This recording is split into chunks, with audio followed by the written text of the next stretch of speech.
hirap ay di natin maiwasan.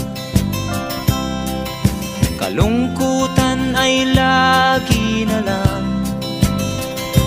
kasiyahan ay minsan lang makamtan.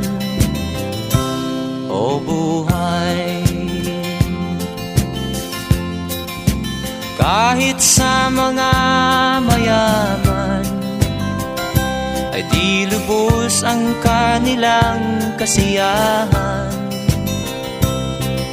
Sa buhay ng mahirap ay gayon din, lalo pat kay dami mong mga utang. O buhay,